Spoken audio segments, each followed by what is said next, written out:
오늘 본문 말씀은 바로 우리에게 의의 종이 되었다는 그런 내용들을 말씀을 해주고 있습니다. 성경은 우리 예수 믿는 자들은 더 이상 법 아래 있지 않고 은혜 아래 있다 이렇게 말씀을 합니다.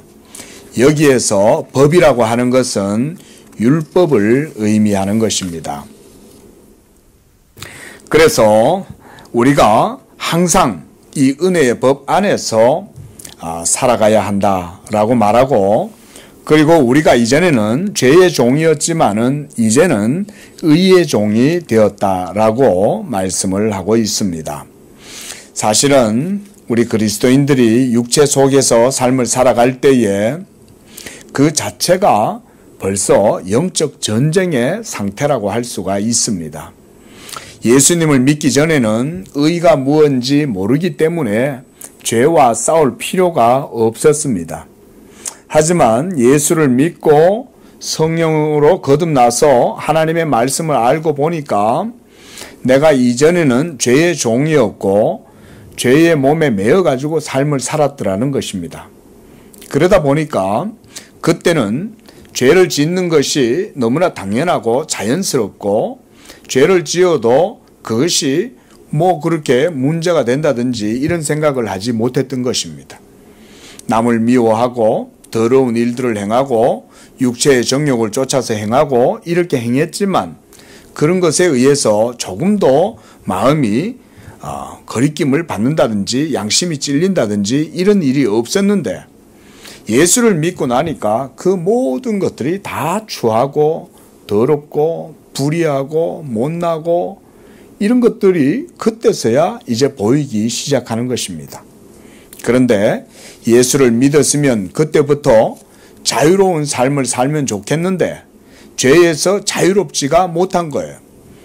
날마다 이 죄로 말미암아 우리의 몸은 전쟁을 치러야 되고, 그 속에서 때때로 우리 성도들의 영혼이 공고해지고 침체되고 메말라가고 그것 때문에 파리해져 가고 심지어 성령까지도 거스르면서까지 이 죄로 말미암아서 고통하는 것이 바로 우리의 육체의 연약함이라고 할 수가 있습니다. 그래서 사도 바울이 19절에도 너희 육신이 연약함으로 이렇게 말씀을 합니다.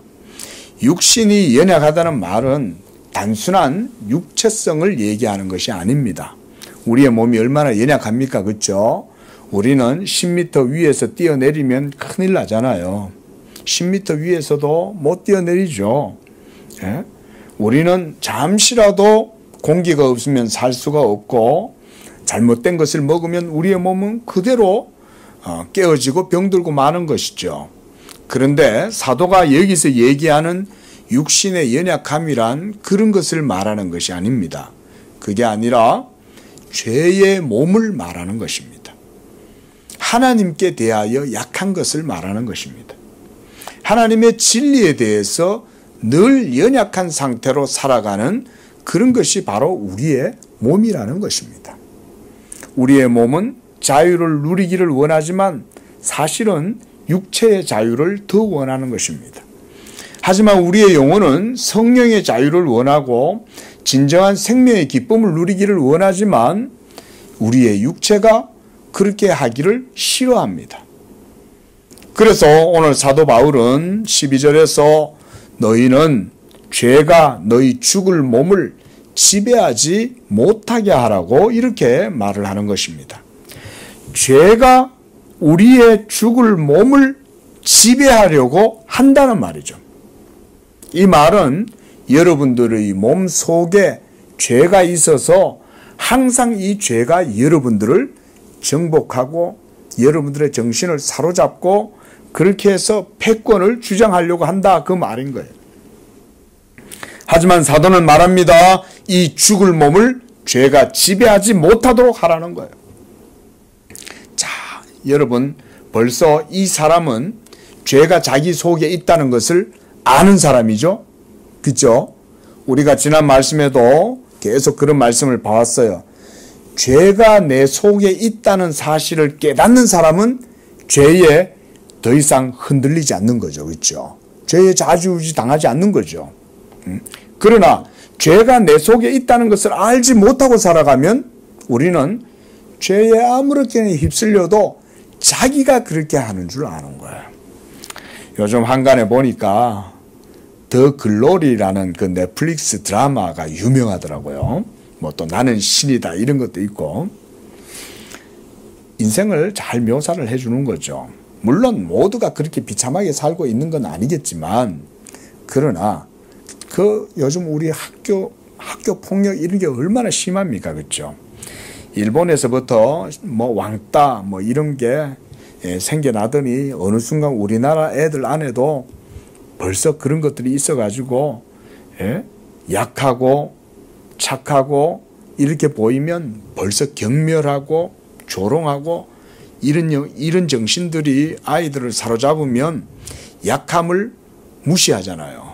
벌써 자녀들이 부모들에게서 배워가지고 돈 많은 게 아름답다는 것을 배운 거예요. 학벌 있고 강하고 세상에서 권력을 갖고 있고 이러면 벌써 그런 게 아름답다고 아이들도 배우는 거예요. 근데 이 아이들이 그런 안경을 쓰고 학교에 갔더니 자기보다 약한 애가 있는 거예요. 돈 없는 애가 있는 거예요. 불쌍한 애가 있는 거예요. 근데 긍휼히 여길 줄을 모르는 거예요. 자비롭게 여길 줄 모르는 거예요. 그러니까 그런 애들이 그때부터는 뭐가 됩니까? 경멸의 대상이 되는 거예요. 왜냐하면 자기는 물신을 숭배하고 있잖아요. 자기가 섬기는 신은 이 세상의 신인데 너는 이 세상의 신이 부정하고 더럽다고 여기는 존재야. 그러니까 그런 아이를 학대하고 한테 몰아넣어 놓고는 모든 아이들이 그 아이를 경멸하고 조롱하고 왕따를 시키는 거예요. 여러분, 그것이 우리 사회 정신과 무관하지 않습니다. 아이들은 듣고 보고 배운 대로 가서 하는 거예요. 이 사회가 벌써 물질 숭배 사상에 젖어들어져 있기 때문에 그런 게 신이기 때문에 아이들은 학교 가가지고 약한 아이들을 짓밟는 거예요. 그렇게 하면서 벌써 쾌감을 느끼는 거죠. 그 더 글로리라는 그 드라마 속에 보면 그 주인공이 이제 송혜교 씨잖아요. 근데 아주 치밀한 복수극을 펼치면서 막 하는데 그걸 보는 사람들이 이제 희열감을 느끼는 거죠. 근데 여러분, 목사는 또 그런 드라마나 이런 것들을 보면 목사의 눈으로 보는 거죠. 왜 저 아이들은 저 한 연약한 아이 친구를 저렇게 괴롭히고 자비를 베풀 줄을 모를까? 뭐겠습니까? 이 세상의 신이 그들을 붙잡고 있는 거예요. 그리고 그들의 몸은 이 세상에 길들여져 있는 거예요. 그러니까 그 몸의 아름다움에 도취되어 가지고 이 세상에 합당하지 않는 모든 것들은 부정한 것으로 여기는 거예요. 이게 바로 이 세상에 있는 사람들의 생각이죠. 20절을 보십시오. 너희가 죄의 종이 되었을 때는 의에 대하여 자유로웠느니라. 또 21절에서 너희가 그때에 이렇게 말합니다. 그때에는 너희가 무슨 열매를 맺었냐? 지금 돌아보면 부끄럽지 아니하냐? 라고 이렇게 말을 하는 거죠. 많은 성도들이 예수를 믿고 난 다음에 간증을 하잖아요. 다 한결같죠. 내가 그때는 그게 죄인 줄 몰랐습니다. 내가 그때는 그게 부끄러운 짓인 줄 몰랐습니다. 하지만 그때는 내가 그게 가장 잘난 줄 알았습니다. 내가 그게 가장 아름답고 그게 선한 것인 줄로 알았습니다. 그런데 이제는 예수 안에 있어 보니까 이제는 내가 그때 살았는 줄 알았더니 사실은 내가 그때는 죽었었습니다. 하지만 예수를 믿고 내가 새 생명을 얻고 나니까 이제는 보니까 21절 하반절 보세요. 너희가 그 일을 부끄러워한다. 22절에서도 이제는 너희가 죄로부터 해방되고 하나님께 종이 되었다. 이렇게 말씀을 하고 있습니다. 우리는 모두 이제 하나님의 의의 종이 된 줄로 믿습니다. 우리는 다 의의 종입니다. 이 한마디 말씀만 저는 여러분들이 들어도 여러분들 삶 속에 생명력이 넘쳐나고 모든 것에 확신이 생겨나고 저는 힘이 생겨날 수 있을 거라고 그렇게 믿습니다. 의의 종이 되었다. 나는 불의의 종이 아니다. 근데 정명석이나 이재록 씨나 이런 사람들, 이만희 이런 사람들, 추종하는 사람들 자유하지 못합니다.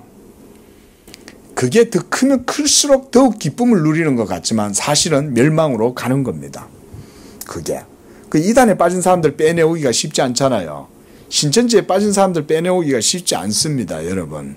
지금도 요번에 노예 갔더니 이제 목사님 한 분이 그래도 목회를 규모 있게 하시는 목사님인데 교회에 큰 시험을 당하셨다는 거예요.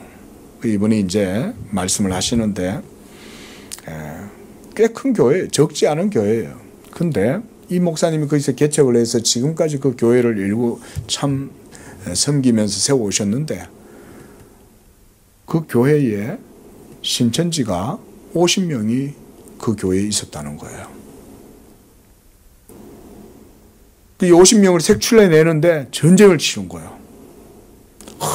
얼마나 강교하게 정체를 감추고, 그런데 그 50명들 중에는 지금까지 이 목사님과 함께 교회를 세워오는 과정 속에서 제자 훈련도 하고 뭐 이런 프로세스 과정을 거친 거예요.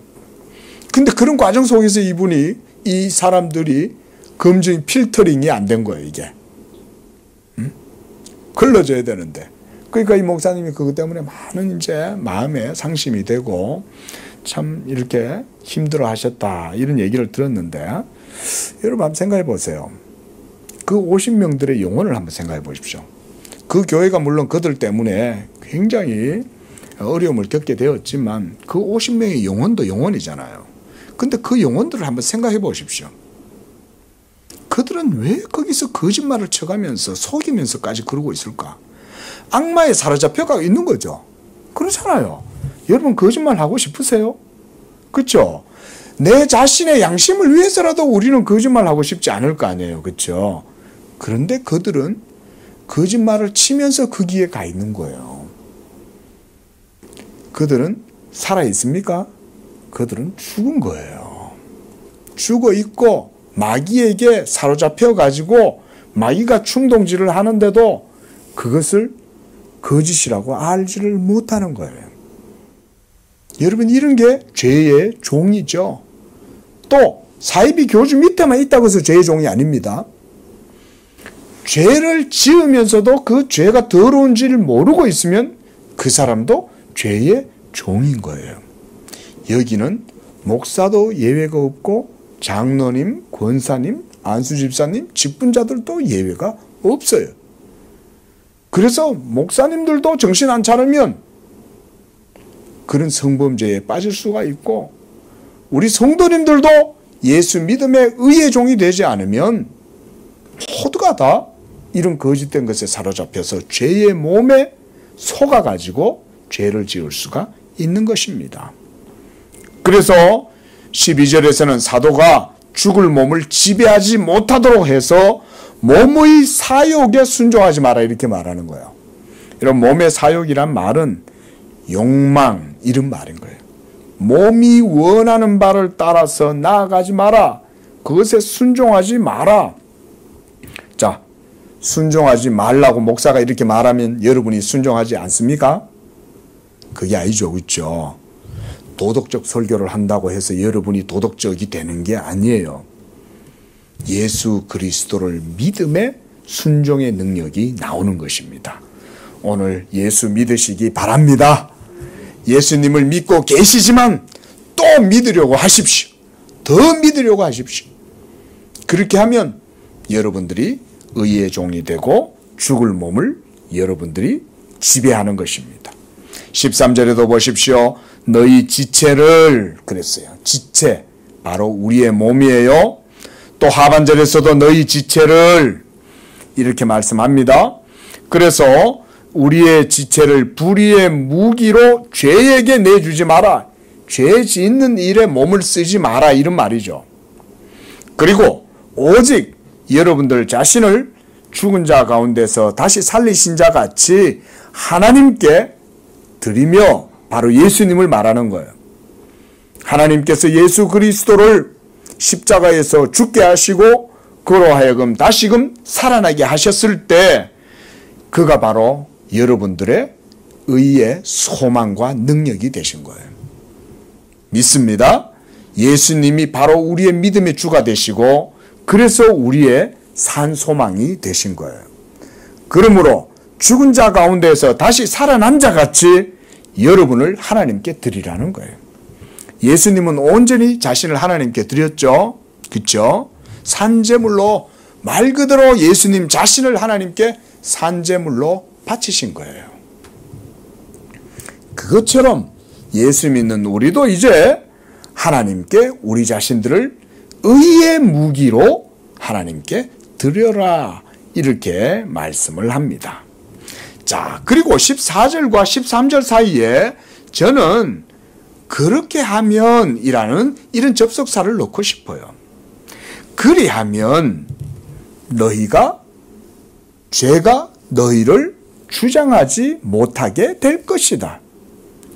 우리 자신을 하나님께 드리면 그리하면 죄가 우리를 주장하지 못한다. 이 말씀인 거예요. 자, 어떻게 죄가 여러분을 주장하지 못하게 할 것입니까? 그것은 바로 성령의 능력으로, 믿음의 능력으로, 이 말이 그 속에 그리하면 이 말인 거예요. 한번 따라하겠습니다. 성령의 능력으로, 믿음의 능력으로 죄가 여러분을 주장하지 못하게 된다. 그 말씀인 것입니다. 그러므로 사도는 너희가 법 아래 있지 아니하고 은혜 아래 있다고 이렇게 선포를 하고 있습니다. 법 아래 있지 않다. 이 말은 말하자면 더 이상 율법의 정죄와 판단 아래에 있지 않는다. 이 말씀입니다.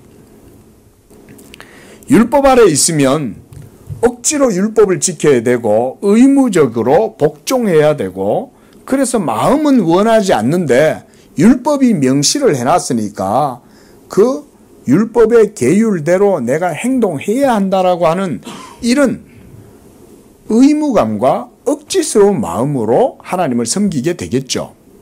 이 사람은 자유로울까요? 자유롭지 못하죠. 의무감으로 해야 되니까. 여러분 믿음 생활 자유롭게 하시기를 축원드립니다. 제가 이번 주에 헌금에 대한 얘기를 뜬금없이 드렸는데 여러분 헌금 하나님 앞에 드리는 것도 자유로움으로 하십시오. 자유로움으로 하시면 돼요. 하나님 기쁘고 하나님 사랑하니까 하나님께 드리겠다면 얼마든지 하면 돼요. 목사가 교회에서 개척을 하는데 헌금 많이 한다고 그거 하지 마라 하겠어요? 그러나 억지로는 하시지 말라는 거예요. 왜냐하면 하나님이 뭘 받으셔요? 여러분의 자유함을 받으시는 거예요. 그 가운데에서 여러분들의 신앙의 양심이 하나님을 즐거워하면 드리시고 만약에 하나님 앞에 헌금을 하는 데 있어서 내 마음이 뭔가 걸려요. 그러면요.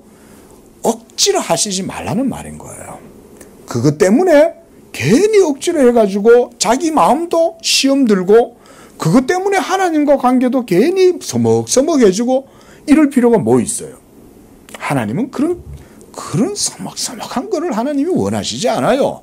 하나님이 이미 자유를 주셨는데 그 자유를 믿음으로 누릴 줄 모르면서 하나님 앞에 그거 붙들고 막 그러고 있으면 마치 아나니아와 삽비라 같잖아요. 그러면 결국 자기 양심을 속여야 된다고요. 저도 헌금 설교 같은 건 안 하려고 마음을 먹고 있는데 자유 얘기가 나오다 보니까 제가 말씀을 드린 거예요. 여러분 자유하실 수 있기를 바랍니다. 예수의 이름으로 그를 믿음으로 자유하는 거예요. 제가 우리 양재교회가 나아갈 길은 이런 것에 있다고 저는 봅니다. 우리가 믿음으로 복음의 자유를 누리지 못한다면 우리는 여전히 믿음이 자라지도 못하고 항상 그 가운데 매여가지고 계속 다람쥐 쳇바퀴 돌듯 그러고 있을 거예요. 하지만 우리 양재교회가 이 새봄을 맞아가지고 움트고 하나님을 향하여 자라나려면 복음의 자유를 붙들어야 되는 거예요. 예수 믿음으로 말미암는 복음의 자유가 여러분들의 영혼 속에 자유하게 있지 않으면 우리의 믿음이 자라날 수가 없는 것입니다. 그러므로 저는 이 말씀도 그렇다고 봅니다. 율법 아래에 있지 아니하고 우리는 이제 은혜 아래에 있다고 이렇게 선포를 하는 것입니다. 여러분, 은혜의 효력과 그 작용의 방식은 이와 같이 성령의 능력으로 이루어지는 거예요. 이게 바로 믿음의 능력입니다. 말씀의 능력이 믿음을 통해서 이렇게 드러나는 거예요. 그러므로 죄가 여러분을 주장하지 못하도록 여러분이 은혜 안에 더욱 굳게 거하시기를 바랍니다. 15절에 그런 적 어찌하리요? 우리가 법 아래에 있지 않고 은혜 아래에 있으니 죄를 지으리요. 이렇게 말씀했습니다. 말씀드렸듯이 법 아래에 있지 아니하다라고 말씀드렸고 이제 은혜 아래 있다 말씀드렸습니다. 그러면 자, 은혜 아래 있으니 우리가 이제 죄를 지을 수 있느냐? 그럴 수가 없죠. 왜냐하면 죄의 몸이 여러분들을 주장하지 못하도록 하는 게 은혜 아래 있는 거잖아요. 저는 여기서 다시금 율법 폐기론의 폐해에 대해서 말씀을 드리려고 그래요. 율법 폐기론. 예수 믿고 성령 받고 은혜 받았으니까 이제 믿음으로 의롭게 되었으니까 더 이상 우리가 몸이 죄를 지어도 괜찮아. 여러분, 이런 구원파적인 율법 폐기론적인 이런 것은 우리가 복음이 아닙니다. 성령 충만함 받아가지고 은사 받고 뜨거워지면 영적인 것 체험하고 방언도 하고 막 예언도 하고 막 이러면 죄를 지어도 괜찮다? 여러분, 구원파가 그런 식으로 가르치잖아요. 그런 게 복음이 아닌 거예요. 그런 게 이단 교설인 거예요. 예수 믿으면 도리어 그런 것이 아니라 율법을 굳게 세우는 자리로 나아가는 게 이게 진짜 예수 믿음인 거예요. 율법주의가 되자는 말이 아닙니다. 이걸 또 오해하면 안 되겠죠. 그렇죠? 율법주의가 아니라 하나님의 율법의 의, 그분의 거룩하심을 따라서 여러분들의 삶이 온전함으로 성화되어져 간다는 말인 거예요. 그래서 우리가 율법의 핵심은 하나님을 사랑하는 것에 있다. 이렇게 말하는 거예요. 사랑하는 자는 모든 것을 다 이루었느니라. 뭐 말하자면 우리가 신앙의 원리, 비법 뭐 다른 거 있습니까? 사랑하는 거죠. 하나님을 사랑하는 자는 이웃을 사랑하고 그러면 하나님의 모든 말씀이 그의 삶 가운데 다 이루어지는 거예요. 이게 사도 바울이 로마서에서도 하는 말씀이죠. 그래서 율법의 핵심은 하나님을 사랑하는 것입니다. 그리고 사랑함으로 그의 계명에 순종하는 것입니다. 그리고 그 계명에 순종하는 것은 이웃사랑의 삶으로 나아가는 것입니다. 이것이 하나님의 계명의 핵심이에요. 하나님을 사랑하는 것. 그래서 오늘 사도 바울도 이와 같이 은혜 아래에 있으니 죄를 지을 수 없다라고 말씀을 합니다. 16절에도 보십시오. 계속 강조합니다. 너희 자신을 종으로 내주어 누구에게 순종한다면 그 순종함을 받는 자의 종이 되는 것이 아니냐. 그러므로 혹은 죄의 종으로 사망에 이르고 혹자는 순종의 종으로 의에 이르게 된다라고 말씀을 합니다. 자, 은혜의 종, 의의 종, 이 모든 사람들은 바로 예수 믿음으로 하나님의 종이 되는 거죠. 우리 모두는 다 그런 하나님의 의의 종입니다. 그러므로 17절의 사도는 하나님께 감사하리로다 라고 말씀을 합니다. 우리도 감사하실 수 있기를 바랍니다. 예수 그리스도께서 예수 믿는 여러분들을 자유하게 하셨으므로 우리가 하나님께 감사하는 것입니다. 우리가 본래는 죄의 종이었지만 이제 우리에게 전하여 준 바 이 교훈의 본을 마음으로 순종하여 죄로부터 해방되고 이제는 우리가 의에게 종이 되었다라는 것입니다. 17절 중반절에 보면 너희에게 전하여 준 바 교훈의 본이다 그랬죠. 여러분, 이것은 바로 복음을 말하는 것입니다. 복음이라고 하는 것이 무엇입니까? 예수 그리스도를 믿음으로 말미암는 바로 그 도에 순종하는 거죠. 저는 이것을 조금 더 여러분들에게 교리적으로 강론을 말씀을 드려보려고 그래요. 여러분, 예수 믿음은 우리의 자율적 선택에 의해서 이루어지는 게 아니죠. 잘 들으십시오. 예수 믿음은 하나님의 명령입니다. 예수 믿으라 라는 이 복음의 내용이 선포되어지면 그게 하나님의 말씀으로 작용하는 거예요. 그래서 그 말씀을 듣고 믿는 자는 하나님의 명령의 말씀대로 구원을 얻는 거예요. 약속이 있는 거예요. 그런데 복음주의식 이해가 오늘날 너무 많이 이렇게 범람하고 있어가지고 예수 믿는 게 내 선택이라고 생각을 해요. 그냥 목사는 그냥 어디 시장에서 뭐 물건 잡동사니 판매하는 사람처럼 생각을 하는 거예요. 그러다 보니까 목사가 여러분 예수 믿으십시오, 복음을 들으십시오 라고 하면 내가 취사 선택할 수 있는 거라고 생각을 하는 거예요. 복음을. 그러니까 내가 뭐 양푸이도 살 수도 있고 대하도 살 수도 있고 다라이도 살 수도 있고 철물점에 가가지고 내가 이것도 살 수도 있고 이런 식으로 생각을 한다는 거예요. 복음 듣는 거를. 여러분, 제가 이 말씀 드리는 것은 우리 양재교회 성도들의 신앙과 믿음의 방향이 어디인가를 말씀을 드리는 거예요. 복음은 취사 선택이 아닙니다. 예수 믿음은 내가 선택하는 문제가 아닙니다. 그거는 하나님의 말씀입니다. 그래서 오늘 사도도 뭐라고 그러냐면 너희에게 전하여 준 바 교훈의 본을 마음으로 순종했다는 거예요. 예수 믿으라고 얘기했을 때 그 믿음의 말씀에 대해서 순종하고 받아들였다 이 말인 거예요. 그러니까 예수 믿음이 곧 우리가 교리적으로 설명을 하면 예수 믿음이 곧 하나님의 계명에 순종하는 거예요. 이해가 안 되시면 그냥 이렇게 그대로 이해를 하시면 돼요. 교리적인 설명이니까. 예수 믿음이 하나님의 계명에 대한 순종이 되는 거예요. 하나님이 놀라운 방법으로 참종교를 이 땅 가운데 세우셨죠.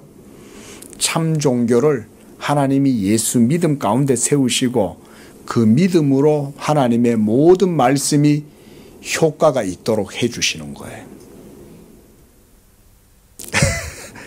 이게 바로 예수 믿음인 거예요. 그러니까 우리가 뭐라고 말합니까?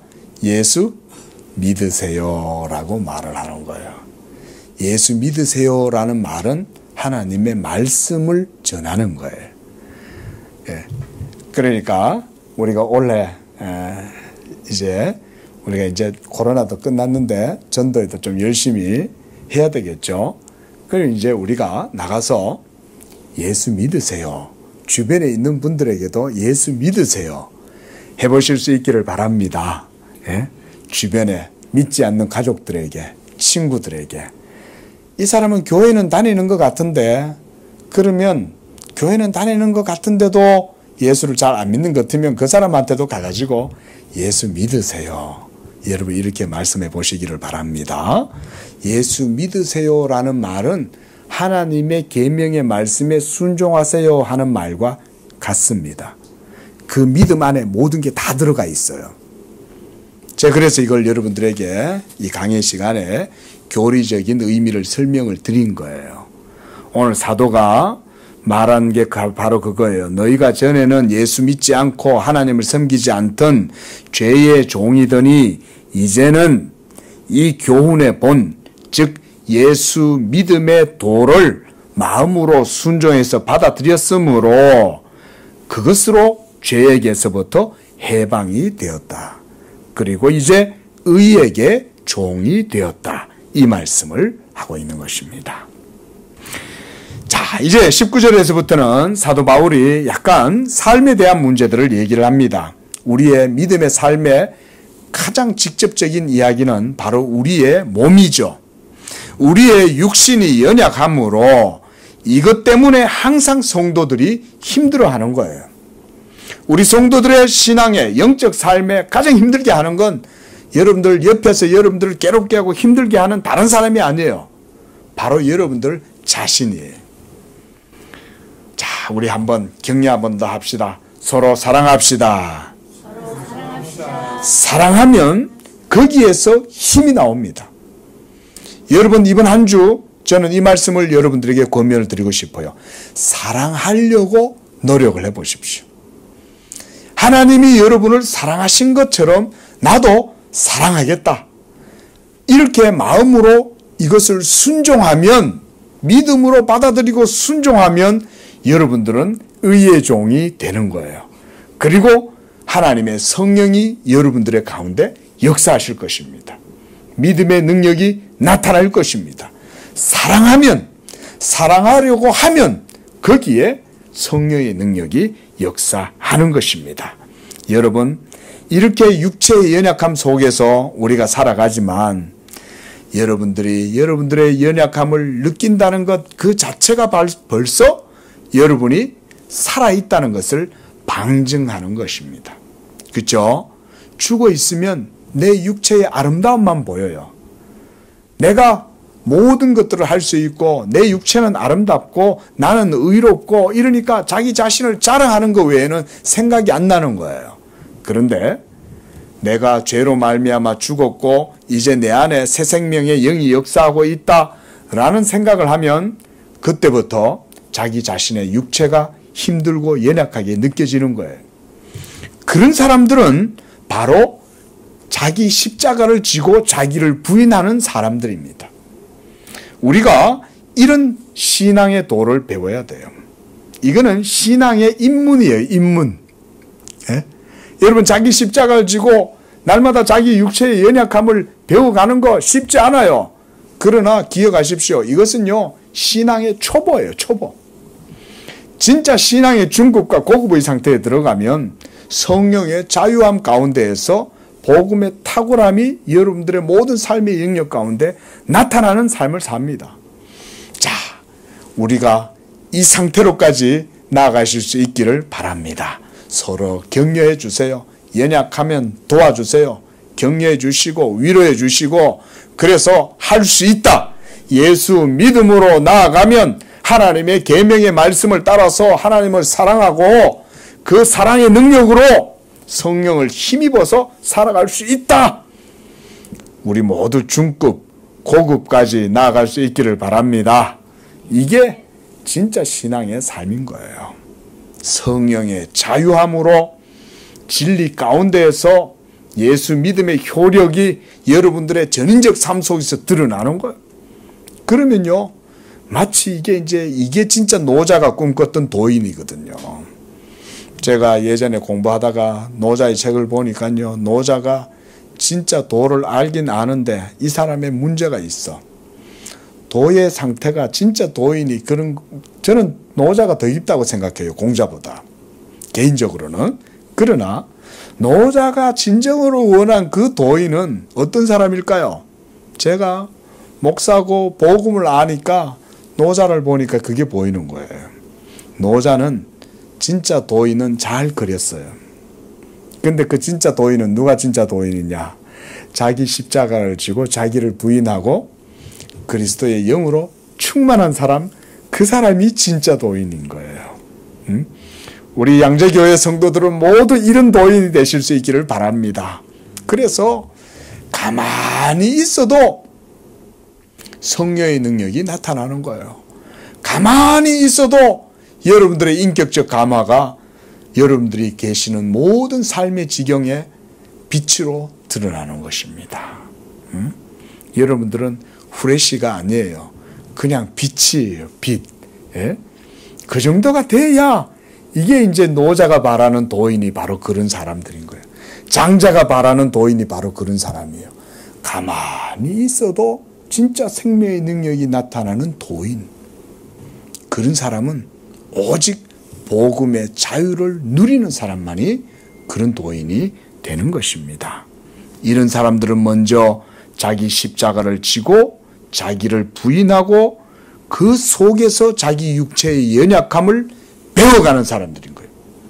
여러분, 경건의 도를 배워가실 때 육체의 연약함을 깨달을 때 여러분 그것으로 침체되거나 약해지지 마십시오. 내가 약함을 깨닫는 바로 그 순간 그것이 여러분의 십자가이고 그리스도께서 여러분들의 모든 생명과 의가 된다는 것을 거기에서 우리가 배우는 거예요. 이것이 바로 하나님의 은혜의 도를 자기 십자가를 지면서 배워가는 성도의 삶입니다.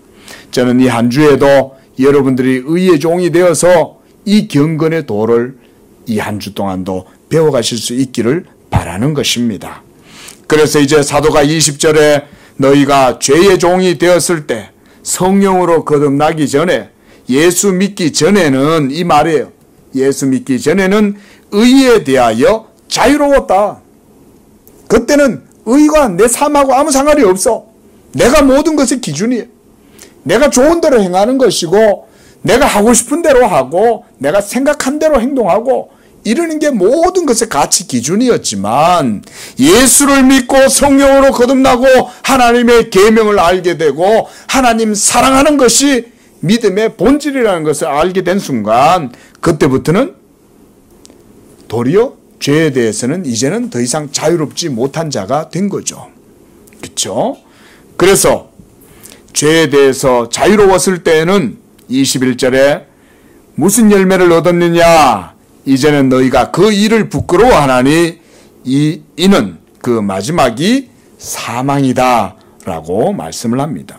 그리고 22절에서는 의의 종의 결과와 대조를 시켜주고 있습니다. 자, 21절에서는 그 마지막이 사망이라 그랬어요. 22절에서는 그 마지막은 뭐예요? 영생인 거죠. 그러므로 이제는 22절에 너희가 죄로부터 해방되고 하나님께 종이 되어 거룩함에 이르는 열매를 맺었고 그 마지막이 영생이다 라고 말씀을 하는 것입니다. 자, 우리 22절 말씀, 23절 말씀 함께 읽고 말씀을 맺겠습니다. 시작. 죄의 삭선 사망이요 하나님의 은사는 그리스도 예수 우리 주 안에 있는 영생이니라 그랬습니다. 말씀을 맺겠습니다. 예수 믿지 않고 성령으로 거듭나지 않은 이 세상의 모든 사람들은 다 아담에게서 난 거예요. 그러므로 그들은 아담과 함께 사망을 당하게 되었고 그 가운데에서 지금도 살아가고 있는 것입니다. 이게 팩트고 이게 진짜 리얼리티입니다. 지금 이 세상에 살아가는 모든 사람들은 다 그 속에서 살아가요. 자기들이 죄의 종로로 가고 있고 사망에 매여 있다는 사실을 깨닫지 못합니다. 그러나 어느 날 하나님께서 자비하심으로 예수 그리스도 안에서 복음의 빛을 우리의 삶 가운데 비추어 주셨습니다. 이제 우리가 그 빛을 보고 오늘 하루도 날마다 걸어갑니다. 그 빛 가운데로.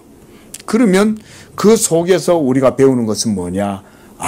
우리가 이전에는 죄의 종노릇을 했지만 이제는 믿음으로 말미암아 의의 종노릇하는 의의 종이 되었구나 라고 하는 것을 그 속에서 발견하는 것입니다.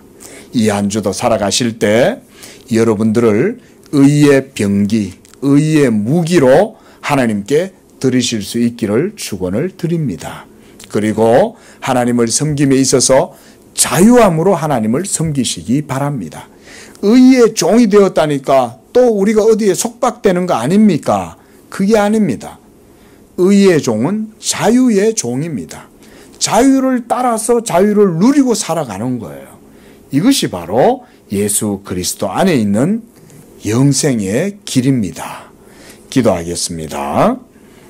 자비로우신 하나님 아버지, 그리스도 예수 안에서 하나님의 무한한 은총과 자비를 우리에게 베풀어 주시고 믿음으로 말미암아 하나님을 사랑하게 하시고 하나님을 사랑함으로 오히려 율법 폐기론자가 되는 것이 아니라 그 율법에 매이는 것이 아니라 도리어 자유하지만 하나님의 계명의 말씀을 즐거이 순종하는 그런 복된 삶으로 저희들을 불러주신 줄로 믿습니다. 이렇게 하나님을 사랑하고 주의 계명에 즐거이 순종하는 가운데 우리 성도들이 영적 자유를 누리게 하시고 그 자유함으로 이웃을 섬기고 사랑하는 데까지 나아가는 성숙한 믿음의 성도가 되도록 축복하여 주시옵소서. 우리 양재교회 성도들을 하나님께서 성령으로 축복하여 주시고 복음의 은혜 가운데 붙들어 주시옵소서. 그리하여 진정한 십자가의 도를 따라 하나님 아버지여 참으로 고급스러운 삶을 살아가는 그런 수준 높은 신앙인들이 되도록 축복해 주시옵소서. 예수님의 이름으로 기도합니다. 아멘.